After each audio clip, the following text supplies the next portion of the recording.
T.C. 해리슨 워런이라고 하는 분이 쓴 책이 있습니다. 미국 성공의 사제이신데 오늘이라는 예배라고 하는 책입니다. 언젠가 코로나 사태가 터져서 연초에 일상에 대한 소중함을 느낄 때 이 책을 한번 여러분들이 보시면 좋겠다 소개했던 적이 있습니다.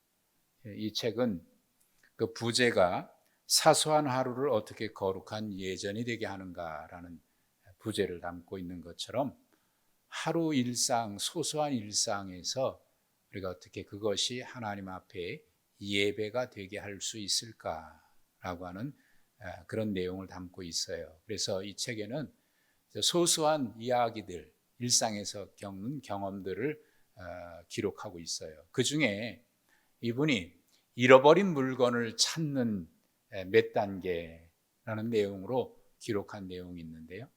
열쇠를 잃어버려서 그것을 찾는 과정에서 그가 느꼈던 점을 7단계로 이야기를 했어요. 첫 번째 단계, 논리의 단계입니다. 처음에 이걸 찾을 때는 어디에 떨어졌을 법한 그런 곳을 찾아요. 그래서 아마 내가 다닌 곳, 어디에 평소에 두었던 것 중심으로 이렇게 찾으면서 차분하게 이성을 잃지 않고 노력을 하지요. 그래, 별일 아니야. 곧 찾을 거야. 그런 마음으로 이제 찾기 시작하는데, 그렇게 하다가 찾지 못하니까 다음 단계로 넘어가는데, 다음 단계는 자책의 단계입니다. 방마다 선반이며 바닥이며 일일이 찾으면서 자책하기 시작합니다. 이런 바보같이. 그걸 어디다 두고, 도대체 이 바보같이 말이야, 어디다 둔 거야? 그럼 자기 자신을 자책하게 되죠. 그래도 못 찾을 경우에 그 다음 단계로 넘어가는데 짜증의 단계입니다. 시간이 지날수록 화가 나고 내 핑계도 됐다가 남의 핑계도 됐다가 그러면서 아이들에게 혹시 우리 아이 누구가 가져가서 갖고 놀다가 어디다 흘렸겠지 그런 생각을 하고, 그리고 이제 문자 메시지를 보냅니다. 아들에게 문자를 보내요. 혹시 네가 가져갔니? 이렇게 문자를 보내기도 합니다. 짜증이 나지요. 그리고 도대체 하나님은 아실 텐데 왜 도와주지 않는 거야 하는 그런 생각까지 하게 된다는 거죠. 그 다음에 그 단계가 넘어가면 절박함의 단계에 이르게 되는데, 평소에 절대로 두지 않았을 것 같은 곳까지 이제 찾기 시작합니다. 이런 곳은 없을 거라고 생각하는 그런 곳까지 닥치는 대로 찾고, 서랍이며 침대 밑에며 별별 것을 다 찾고요. 이미 찾았던 곳까지 또다시 찾고, 주머니 2번, 3번 뒤졌는데도 그 주머니 또다시 뒤지기 시작합니다. 그렇게 해서 시간을 보니까 꽤 시간이 지난 거예요. 그 다음 단계는 무슨 단계가 될까요? 마지막 몸부림의 단계라고 표현을 했습니다. 괜찮다라고 자기 자신을 위로하고 심호흡을 크게 합니다. 내가 너무 바보 같다는 생각도 들고요, 지나친 반응을 보인다는 생각도 합니다. 그러면서 스스로 자꾸 치밀어 오르는 화 진정시키기 위해서 스스로 주문같이 되뇌입니다. 진정해라, 진정해. 자기 자신에게. 그리고 하나님께 기도도 합니다. 하나님, 제발 내가 이 일로 인해서 이성을 잃지 않게 해달라고. 그리고 친구에게 들었던 얘기가 생각이 납니다. 이런 일이 있을 경우에 그 친구는 천주교 교인이었는데 안토니오에게 기도 부탁을 해봐, 찾게 해달라고. 그런 얘기가 생각이 나서 그렇게 또 기도 부탁도 해보는 그런 시간이 지나갑니다. 그 단계가 지나면 이제 절망입니다. 모든 거 포기하고 털썩 소파에 주저앉습니다. 그리고 열쇠는 절대로 찾을 수 없을 것 같은 절망감에 돈 들여서 다시 열쇠를 맞추기 전까지는 내가 여기서 벗어나지 못할 것 같은 그런 생각까지 듭니다. 창밖을 내다보지만 창밖에 나무도 있고 새도 지저귀는데 이미 그런 건 보이지 않습니다. 그러면서 소파에 털썩 주저앉은 채로 오늘 아침에 벌써 이러니 하루를 망쳤다, 그러면서 이렇게 얘기합니다. 바보 같은 열쇠, 바보 같은 나, 바보 같은 지구, 바보 같은 우주. 무슨 얘기하고 있는지 자기도 모를 거예요. 부끄러워지고 반응을 보였다고 자책하기도 합니다. 그래도 포기하지 않고 다시 1단계부터 찾기 시작합니다. 그런데 그렇게 보이지도 않던 열쇠가 소파 밑에 떨어져 있는 거예요. 드디어 찾습니다. 소리를 지릅니다. 찾았다! 그리고 영화의 한 장면처럼 핸델의 메시아 중에 할렐루야가 울려 퍼지는 것을 상상합니다. 이 이야기를 읽으면서 저도 웃음이 나오더라고요. 사소한 일인데 말이죠. 그러면서 남의 이야기 같지 않다는 생각이 들었어요. 왜냐하면 종종 그럴 때가 있거든요. 그러다가 이 이야기는 분명 뭔가 암시하는 게 있다. 단순한 열쇠를 찾는 이야기가 아니다. 인생에 있어서 매우 중요한 어떤 것을 찾을 때도 그렇다. 그런 생각이 계속 떠올랐습니다. 그리고 결국 이것은 희망을 찾는 이야기구나 하는 생각을 하게 됐습니다. 아주 가까이 우리 주변에 있는데, 아니 이미 내 안에 있는데 없는 것처럼 그걸 찾다 짜증, 분노, 절망에까지 이르게 되는 그런 우리의 어리석은 모습을 생각하게 됐습니다. 주전 605년에 다니엘은 여호야김 왕 때에 포로로 끌려왔죠. 나라가 멸망하면서 포로로 끌려갔고 바벨론의 왕이 2번, 3번 바뀌는 사이에 그는 그래도 총애를 받아서 벨사살 왕 때는 총리 중에서 가장 뛰어난 총리의 자리까지 올라가게 됐지요. 하지만 그의 마음속 한 구석에는 여전히 풀리지 않는 의문이 있었고 떠나지 않는 납덩이처럼 무거운 것이 그를 짓누르고 있었습니다. 예레미야 선지자를 통해서 70년이 차면 다시 돌아오게 되리라고 하는 하나님의 예언의 말씀 분명히 있었는데 눈앞에 펼쳐져 있는 현실을 보면 그 말씀이 과연 이루어질까? 그런 생각까지 하게 됩니다. 분명 하나님의 말씀은 1.1핵이라도 변함이 없다고 믿고 있는데 그러나 지금 당장 눈앞에 펼쳐져 있는 이 현실은 도무지 그것이 이루어지지 않을 것 같은 암울함이 그를 짓누르고 있습니다. 과연 하나님의 말씀은 언제 이루어지는 것일까? 우리가 읽으셨던 이 본문의 말씀은 벨사살 왕이 즉위하던 시기에 하나님께서 다니엘에게 보여주신 환상 이야기를 기록하고 있습니다. 우리는 지난주에 이미 벨사살 왕이 어떤 최후를 맞이하게 됐는지를 알고 있습니다.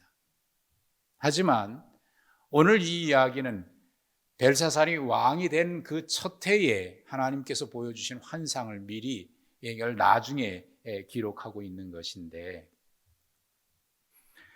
우리가 이미 알고 있듯이 벨사살 왕이 죽기 전에 귀족들 1000명을 불러 모아놓고 잔치를 하고 그 중에 예루살렘에서 빼앗아 온 성전에서 쓰는 기물 가운데 금그릇, 은그릇에다가 술을 따라 마시고 그리고 난 뒤에 우상을 경배하는 이 일에서 알듯이 이 벨사살 왕이 어떤 사람인가 하는 것은 분명히 그 모습에서 짐작이 돼요. 그러니 포로로 끌려와서 고생하고 있는 이 유대 백성들에게 있어서 벨사살이 왕이 된다고 하는 것은 결코 반가운 소식이 아닙니다. 왕이 바뀌고 시간이 지나면 뭔가 좋은 일이 있겠지, 좀 달라지겠지라고 하는 막연한 희망을 가졌다고 한다면 벨사살이 왕이 된다라고 하는 그 소식은 그들을 더욱 무겁게 했습니다. 왜냐하면 이미 5장에서 다룬 것에서 알 수 있듯이 벨사살 왕은 유대인들에게 매우 공포의 대상이었습니다. 그가 왕이 된다는 거예요. 그러니 지금까지도 수많은 어려움을 겪긴 했는데 앞으로 그가 왕이 되었을 때 어떤 어려움이 닥치게 될는지 이것은 상상할 수 없는 불안한 미래입니다. 그러니 그가 왕이 된다라고 하는 소식을 들었을 때 유대인들은 얼마나 절망했을까요? 유대인 노벨 수상자 가운데 한 사람인 엘리 위젤이 그가 홀로코스트 포로 수용소에서 가슴 고문과 어려움을 겪었던 그것을 겪고 나서 기적적으로 살아난 사람인데 그때 이 일을 정말 생생하게 기록해서 펼쳐낸 책이 나이트, 밤입니다. 나이트라고 하는 책으로 우리에게도 번역돼서 소개되어 있습니다. 그 책에는 그가 그곳에서 겪었던 이야기를 너무나도 상세하게 세세하게 기록해서 잔인할 정도로 묘사가 되어 있습니다. 그래서 그 책을 낼 때 출판사에서는 이 너무나 묘사가 자세하고 잔인하기 때문에 많은 부분들을 삭제하고 출판을 했었습니다.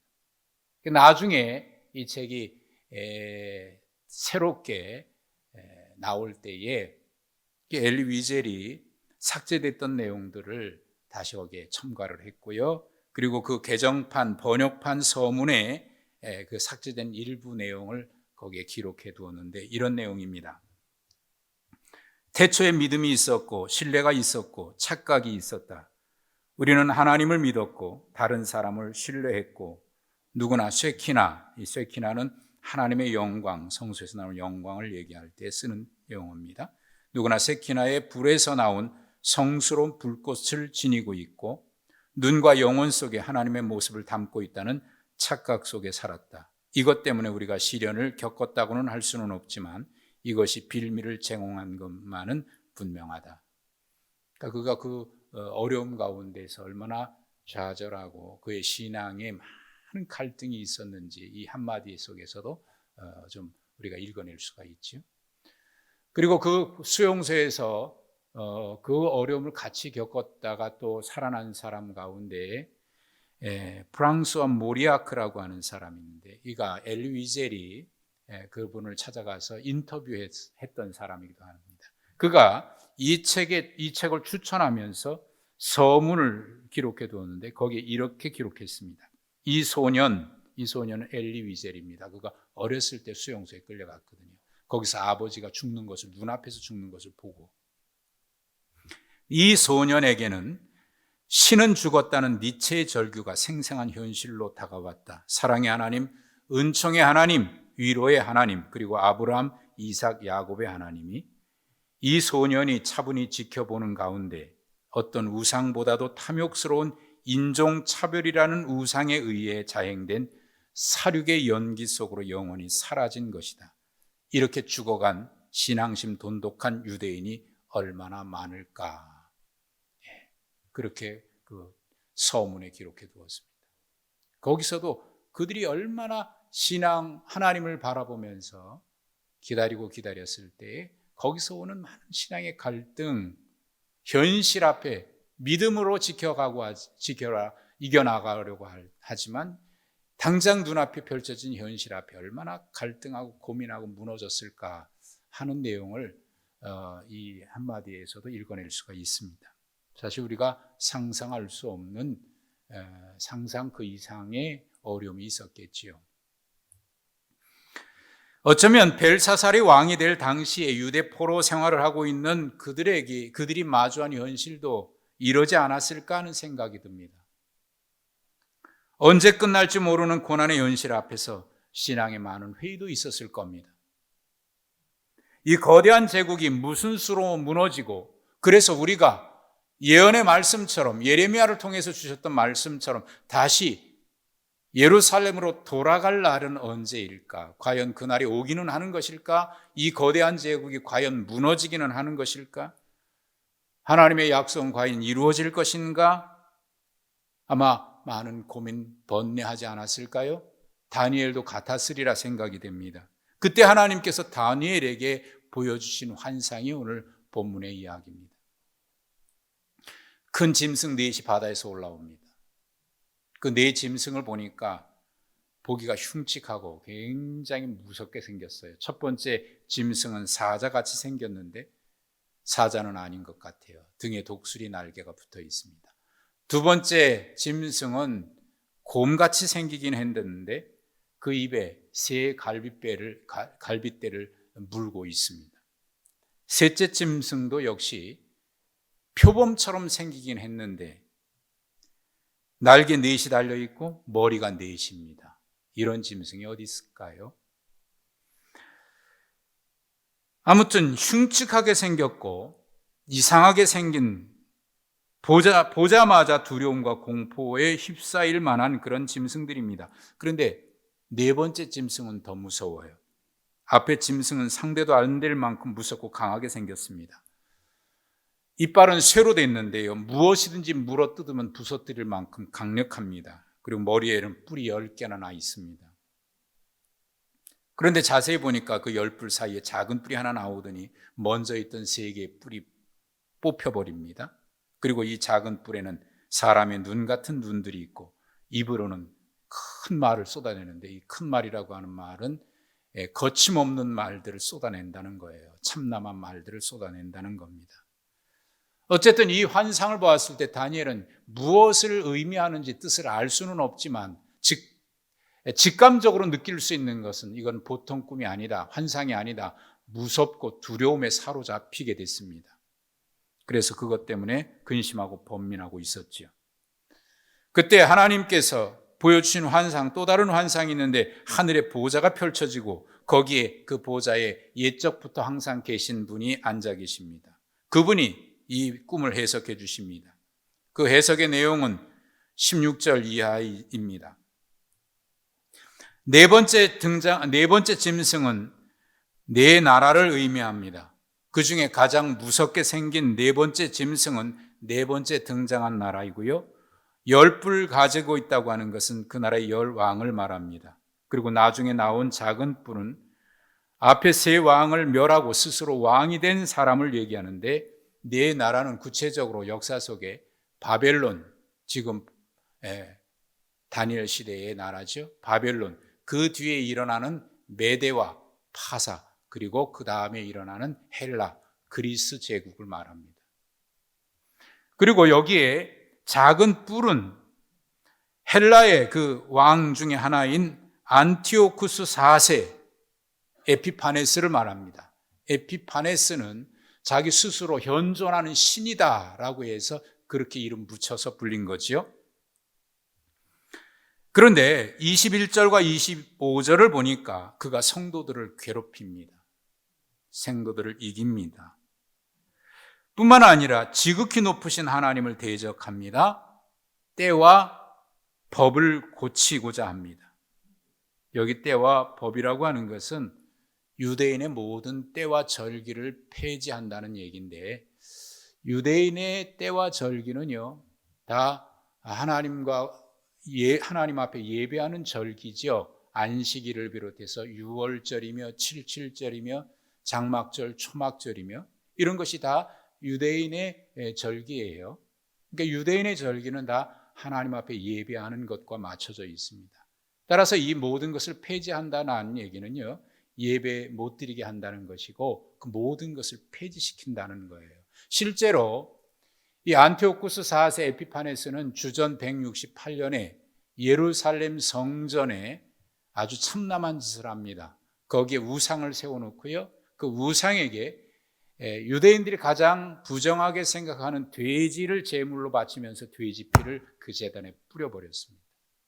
요한계시록에 나타나고 마태복음이나 복음서에 나타나는데, 이런 거룩하지 못한 자가 거룩한 제단에 선 것이라고 하는 말이 나오는 것은 바로 이것과 관련되어 있는 표현입니다.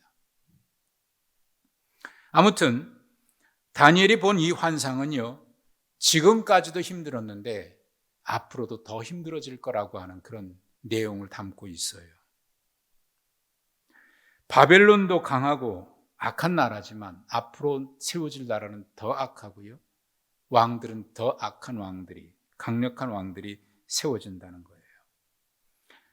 그렇지 않아도 힘들고 어려워서 희망을 찾아볼 수 없는 시대를 살아가고 있는 그들에게 그래도 뭔가 하나님이 보여주시려면 희망적인 환상을 보여주셔야 될 텐데, 이것은 뜻은 알지 못한다고 하더라도 직감적으로 이건 더 어렵구나, 희망을 찾아보기 어렵구나 하는 내용이라고 하는 것을 알 수 있을 만한 그런 환상을 보여주신 거거든요. 여러분, 사람은 아무리 힘들어도 그래 조금만 견디면 좋은 일이 있을 거야, 조금만 인내하고 기다리면 좋아질 것이라고 하는, 나아질 것이라고 하는 희망을 가져야 그래도 그 어려움 어떻게라도 이겨낼 텐데 말이죠. 그런데 현상 유지도 아니고 앞으로 더 힘든 시대가 다가올 거라고 하는 것이 이 환상의 내용이거든요. 도대체 왜 하나님은 이런 환상을 보여주실까? 그렇지 않아도 힘들어 죽겠는데 말이죠. 앞날이 보이지 않고 암담한데 하나님의 말씀은 언제 이루어질까? 신앙의 회의까지 오는데 왜 도대체 하나님은 이런 환상을 보여주시는 걸까요? 좀 더 좋은 거 보여주시면 안 됩니까? 돼지 꿈을 꾼다든지 말이죠. 그런 꿈을 보여줘야 그래 뭔가 좋은 일이 생기려나 희망이라도 품어볼 텐데. 실제로 사실 우리가 살면서 이런 일들을 종종 겪지요. 지금도 어렵지 않게 경험할 수 있는 일들입니다. 세상은 갈수록 나아지지 않고 혼란스럽기만 합니다. 막연하게 좋아지겠지 희망을 품어보는데 그 희망 그냥 연기처럼 사라져버립니다. 나름대로 그래도 뭔가 좀 근거를 찾기 위해서 철학적인 의미를 담고 합리적으로 설명될 만한 그런 희망을 품어보지만 현실 앞에서는 그 희망도 물거품처럼 사라져버릴 때가 얼마나 많습니까? 그래서 또 좌절하고 그래서 또 좌절합니다. 그러면서 이런 질문하죠. 도대체 무엇에서 소망을 가져야 하는 것일까? 도대체 무엇을 의지하고 살아야 이 어려운 시대를 희망을 가지고 살아갈 수 있을까? 탄식처럼 들려오는 우리의 속에서 나오는 소리들이 있을 때가 있습니다. 여러분은 오늘 이 환상의 내용을 쭉 설명으로 제가 드렸고 읽으시면서 여러분의 기억 속에 여러분의 뇌리에 가장 강력하게 남아있는 잔상은 무엇입니까? 무엇이 이 환상에서 여러분의 마음을 사로잡고 있습니까? 아마도 이 4마리의 짐승인지 뭔지 모르지만 아무튼 흉악하게 생겼고 이 땅에서는 볼 수 없는 이 4마리 짐승이 아마 우리의 잔상 속에 강력하게 남아있을 것 같아요. 거기다 더더욱 4번째 짐승은요, 앞에 짐승과는 상상 비교도 할 수 없을 만큼 흉악하게 생겼고 아주 무섭습니다. 너무나 강렬하게 우리 머릿속에 남아있는 잔상입니다. 그 4번째 짐승은 하나님을 대적했고요, 성도들까지 무참하게 죽이고 괴롭힙니다. 이게 머릿속에서 지워지질 않아요. 그래서 다니엘도 15절에 번민하고 근심하고 있었던 이유가 이러지 않았을까? 여러분, 우리가 어떤 일을 겪었을 때 처음에 너무 강렬한 어떤 인상을 받으면요, 그것이 쉽게 사라지지 않습니다. 그리고 어떤 일에 상처를 받으면 그 상처가 쉽게 회복되질 않습니다. 우리 속에 트라우마가 생기죠. 이 트라우마가 생기면 이 트라우마는요, 쉽게 벗어나기도 쉽지 않을 뿐만 아니라 극복하기도 쉽지 않아요. 아무리 긍정적인 생각을 하고 그래도 이게 쉽게 벗어나지 않는 그런 트라우마가 우리 속에 남아있기도 합니다. 너무 강렬하거나 너무 충격을 받으면 그렇게 되지요. 이 환상도 역시 그렇습니다. 우리를 두려움과 공포로 몰아넣은 이 4짐승의 환상. 아마 다니엘도 그렇고 그 당시 하나님의 백성들이 쉽게 벗어나지 못할 그런 환상이 틀림없습니다. 그런데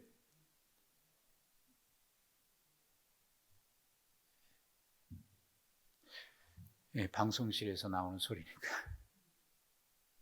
그런데 이 다니엘에게 보여주셨던 강렬한 이 환상 가운데 가장 중요한 것이 여러분 뭐라고 생각하십니까?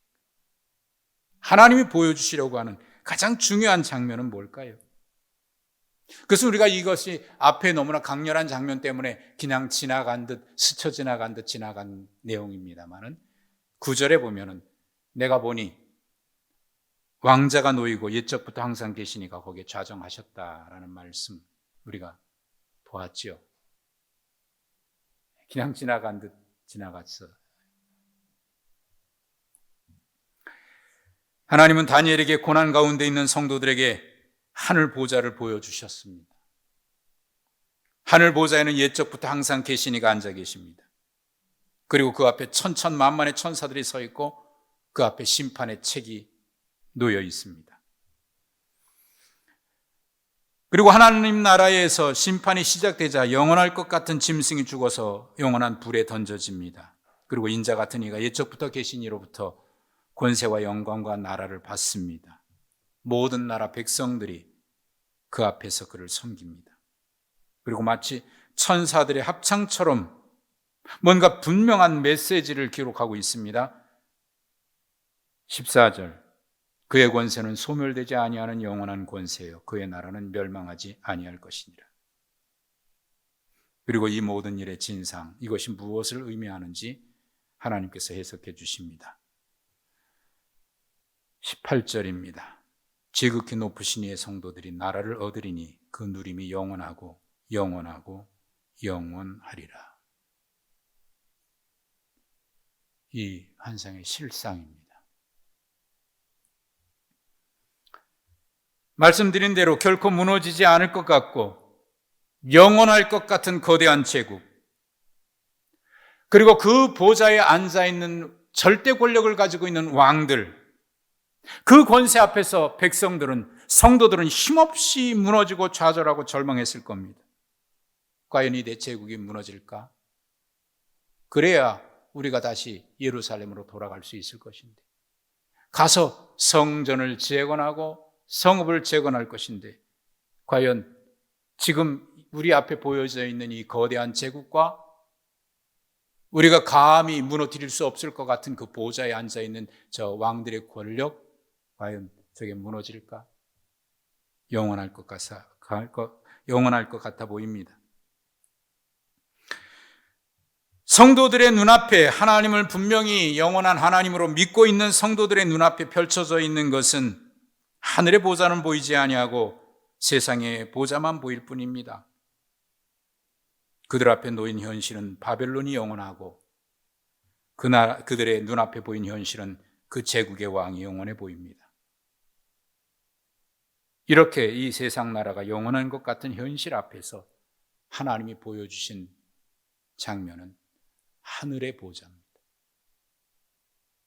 이 땅에 있는 것은 그림자요, 실상은 참된 하나님 나라에 있다는 것을 보여준 겁니다.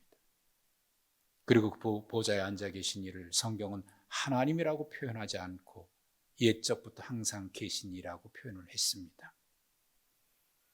이 표현은 요한계시록에서도 이어집니다.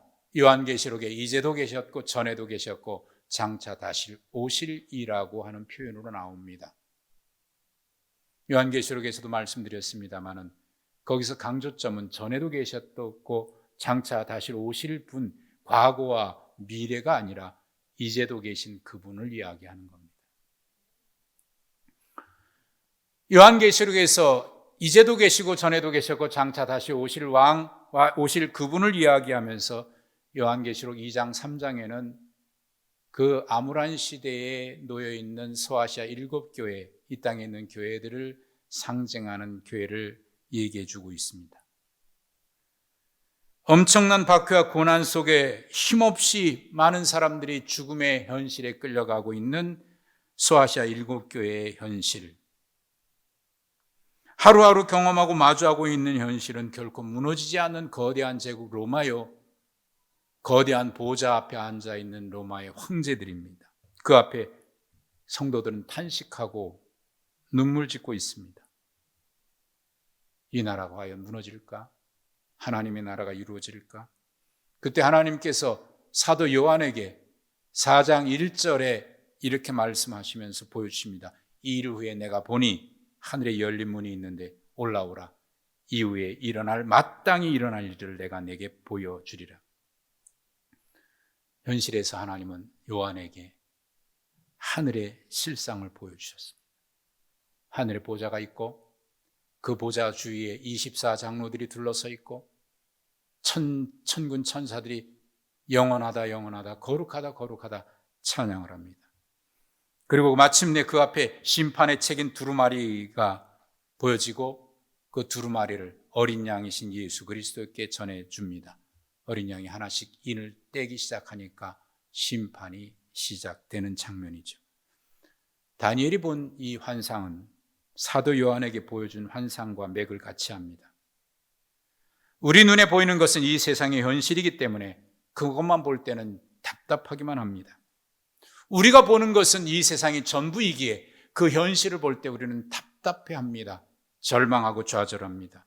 당장 눈앞에 뭔가 보이지 않는 것 같기 때문에 희망이 없어 보이고 그래서 절망하고 절망합니다. 그때 하나님이 보여주신 것, 이 세상이 전부가 아니다. 너희 눈에 보이는 이것이 전부가 아니다. 하나님 나라 실상을 보여주신 겁니다. 절대 무너지지 않을 것 같은 거대 제국, 절대 끝나지 않을 것 같은 고난, 그런데 그들은 하늘 보좌에 펼쳐진 심판으로 말미암아 멸망하게 되고 불에 던져집니다. 12절과 26절에 보니까 그 짐승들은 권세를 빼앗기고 멸망하지요.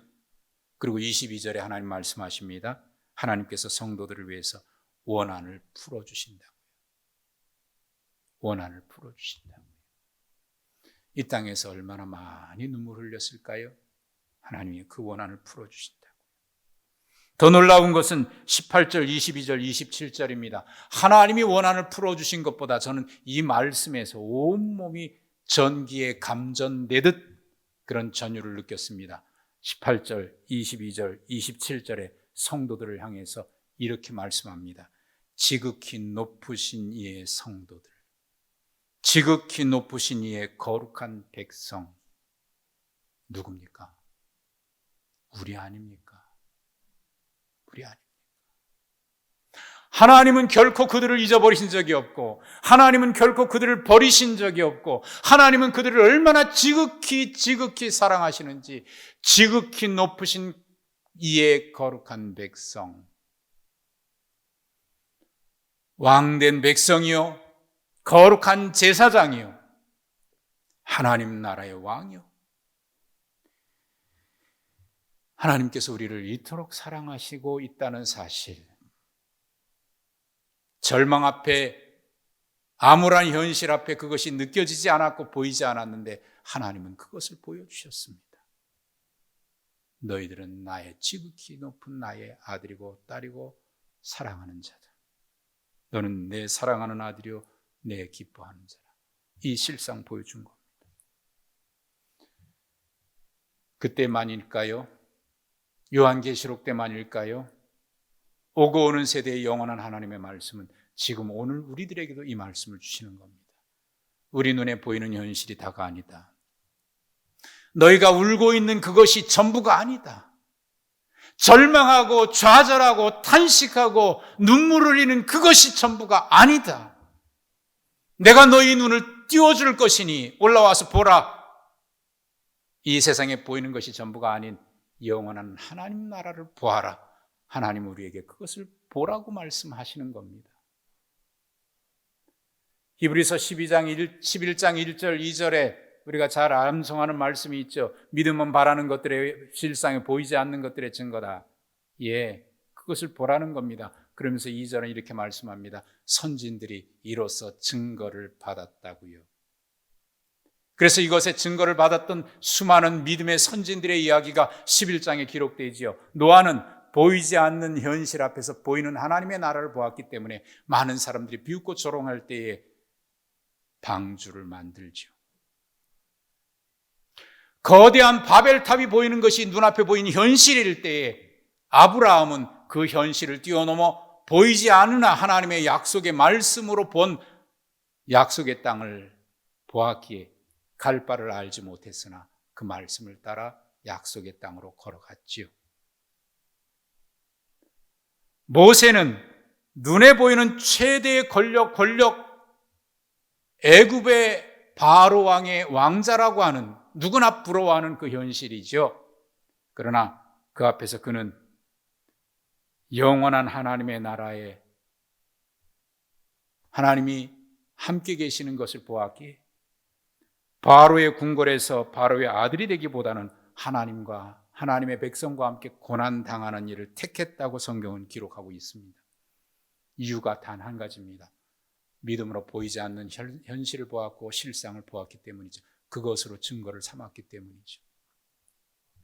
바울 사도는 고린도후서 4장 17절과 18절에 우리에게 이렇게 우리가 보아야 할 것이 있다고 말씀합니다. 우리가 잠시 받는 환난에 경한 것이 지극히 크고 영원한 영광에 중한 것을 우리에게 이루게 함이니 우리가 주목하는 것은 보이는 것이 아니요 보이지 않는 것이니 보이는 것은 잠깐이요 보이지 않는 것은 영원합니다.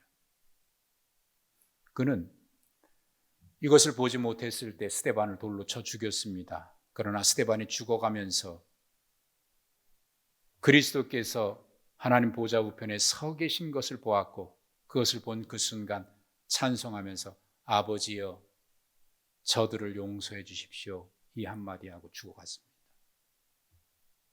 내 눈앞에서 돌로 맞아 죽어가면서 스데반이 그런 기도했던 것 바울이 봤습니다. 그래도 아무렇지 않은 것처럼 걸어가다가 부활하신 주님을 만났을 때 그는 알았습니다. 아하, 스데반이 본 것이 저것이구나. 바울은 그것을 보았습니다. 그래서 그 뒤에 그 앞에 얼마나 많은 시련과 어려움이 있었습니까? 그럼에도 불구하고 바울 사도는 빌립보 교인들을 향해서 편지하면서 이렇게 얘기합니다. 기뻐하라, 내가 다시 말하노니 기뻐하라. 데살로니가 교회 성도들을 향해서는 이렇게 얘기합니다. 항상 기뻐하라, 쉬지 말고 기도하라, 범사에 감사하라. 무엇을 보았기에?